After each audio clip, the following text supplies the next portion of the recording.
Most people love lasagna. And when you've had that ultimate piece of lasagna, that's a standard that you set and compare every other lasagna you taste to. Well, this is going to take it to another level because we are going to make every layer of this lasagna from scratch, and it is absolutely scrumptious. Join me, you're going to love every minute of it, and it's going to be the standard that you set your lasagna to. A big part of this lasagna is going to be the meat sauce and getting the meat sauce right. And one of the ways to make sure that that happens is to arrange and chop all of your ingredients before you start the meat sauce. I've got my 6 cloves of garlic chopped, my onions chopped, my celery chopped. I run my carrots through a grater. I've got my tomatoes all pulverized, and then I've set aside my chili flakes, my oregano, and my basil, and I've put my tomato paste right into a container. So we are ready to go. I'm going to start by putting in 3 tablespoons of olive oil right into the pot, and I'm going to let that go for 30 seconds or so till it heats up.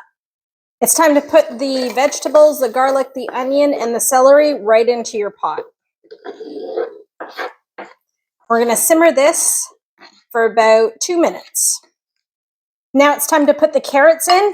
Part of what the carrots are going to do is sweeten the sauce and take away the acidity. Sometimes some people put sugar in, but I prefer to put grated carrots. There's so much more flavor. Your vegetables have sauteed for about 5 minutes. It's time to add the beef right in. And we're going to saute that off. Next, we're going to add our seasoning. I'm going to start with the chili flakes, oregano, basil, and if you can, make sure you have fresh dried basil. In other words, that it hasn't been sitting around for a couple of years. Some salt and some pepper. I'm just going to put a little bit of salt now because I can adjust it later on. Give that a good stir. Mix it all up. The quality of your tomato paste and crushed tomatoes has an impact on the flavor of your sauce. So get the best possible quality of tomatoes and tomato paste to use for your sauce. We're going to throw that in now. I'm going to start with the tomatoes. That goes right in. And right on top of that, I'm going to throw in the tomato paste. Give this a really good stir, mixing all the ingredients around. Keep your lid handy because once it starts to bubble, it's going to spatter everywhere. So we are also going to reduce the heat now to medium, and we're going to let it simmer for 15 minutes, and it'll do its own little thing, and all the flavors will merge together. The next layer that we're going to work on is the cheese layer, and I started off by putting 2 cups of cottage cheese right into my blender. To that, I'm going to add grated parmesan and my eggs. Now, if you don't have a blender, you can certainly mix this right in a bowl. I'm going to add my salt and a little bit of pepper. And then I'm going to blend this away, and it's going to turn it into a smooth, beautiful sauce. So now that we have all the ingredients in the blender, it's blending away and it's breaking down all those particles. It's combining all the ingredients, and you're going to end up getting this beautiful sauce at the end. So now you have this beautiful, delicate sauce that we can use for one of our layers. It's always good to taste right in between so you know whether you need to add a little more salt or a little more pepper. I think that needs just a smidge of salt. When you're making this lasagna, you can certainly use dry pasta. However, if you make the fresh pasta that I'm going to show you how to make in very little time, it is going to make a world of difference to your entire lasagna dish. And the other thing is that this is really high in carbs. It also has a ton of ingredients that I can't even pronounce. So making your own pasta is really the better way to go. For sure, making pasta at home is a labor of love, but it can be made so much easier by using a food processor, and it's not so much of a labor anymore. I'm going to crack a couple of eggs, and of course, the recipe for all of the items in this lasagna are in the description box below. But just a side note, if you crack eggs and you get shells in the egg mixture, you just take that sharp egg shell and fish it right out. It's that simple. Now it's time to add a little bit of salt and a little bit of olive oil. And now I'm going to whisk it all up. Just like that. Good 30 seconds, and this is ready to go. It should look like this when it's all done. I'm going to carefully add my flour first. And of course, flour always makes a bit of a mess, but that's okay. That's what water and soap are for. There you go. All that flour is in. Give my hands a bit of a wipe. And now I'm going to add that egg mixture right on top. There we go. And it's time to pulse this. I'm going to pulse this mixture for 1 minute on and off, on and off. When it looks like this, you're halfway to the finish point. When it looks like this, it's done in the food processor. It's time to work on it on a hard, clean surface. Put down some flour, and we're going to knead it for another minute. So I'm going to flour my working surface, not too much, and then just pull this dough out. Be careful of the blades of the food processor. Just peel it off of that, just like that. Put that aside, flour your hands a little bit, and it's time to work the dough. And it doesn't take too much.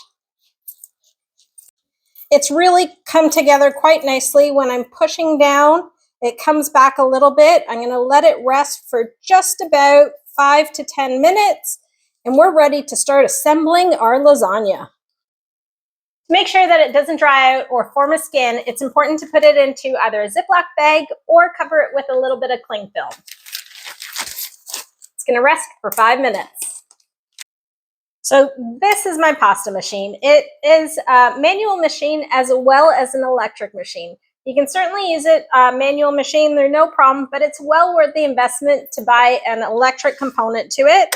It just hooks on pretty simple like that, and there's an on and off button. So we're going to start making pasta sheets now. Now that it's rested, I'm going to cut off a piece of the dough, and while I'm working on this, I'm going to put this back. Press it down, put a little bit of flour, and roll. Flatten it just a little bit before it goes in the machine. Now it's time for the machine. We're going to start with the largest opening, which on my machine is the lowest setting. And I'm going to feed it, and just using the back of my fingers, push it down just like that. Now I'm going to turn it on.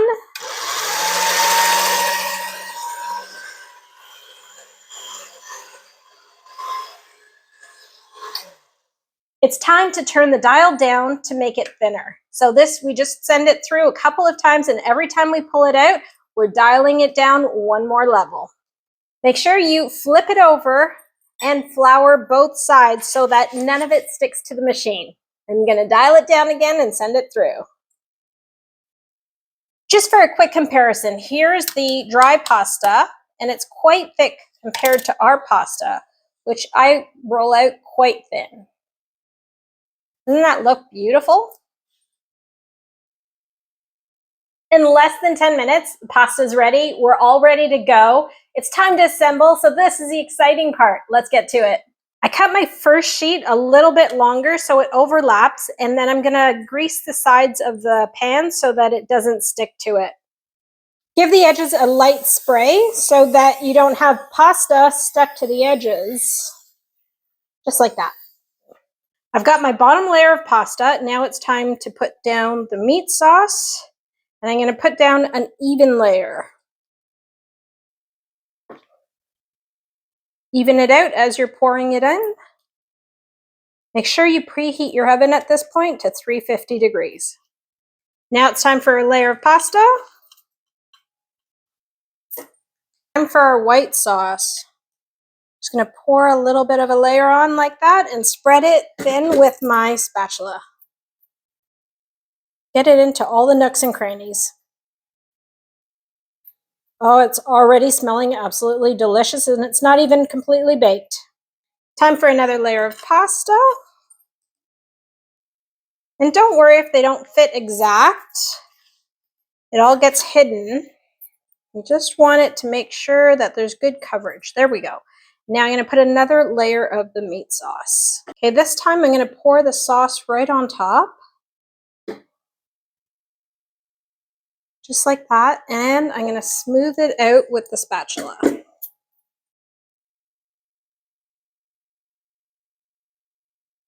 Okay, this is our last layer. We're going to put it and stretch it if you need to, and tuck those edges in.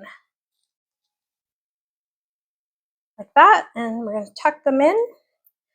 And at the bottom of your meat sauce, you should have a little bit of liquid left. You're going to pour that right on top.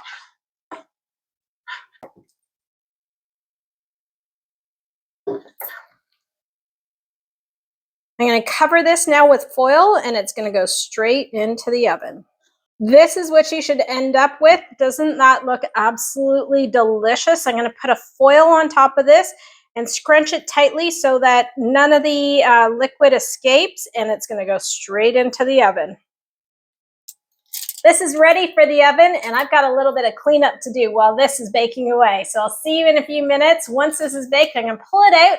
We're going to put some shredded mozzarella cheese on top and put it back in for another 10 minutes. See you soon. A big part of cooking is cooking from the heart and, of course, with love and passion. And a little wine doesn't hurt either. How good does that look? I'm going to add some shredded mozzarella on top. You know, you can do a light layer if you'd like, but this is all about comfort. This is the mouthful that you want to savor. This is not where you're sparing with the cheese. Put a nice generous layer, and it's going to go back in for 10 minutes. This time it is going in without the foil on top. We want that cheese to melt and bubble. Can't wait to show you the finished product. Take a look at each of these layers. They're absolutely delicious, and if you could smell it, it smells decadent. The nostalgia comes flowing back. I hope you join me for more easy recipes, and we make most of our things from scratch. It just tastes so much better. I look forward to seeing you soon. If you haven't already subscribed to my channel, then please consider doing so and hit that notification button for all the new recipes. Look forward to seeing you very soon.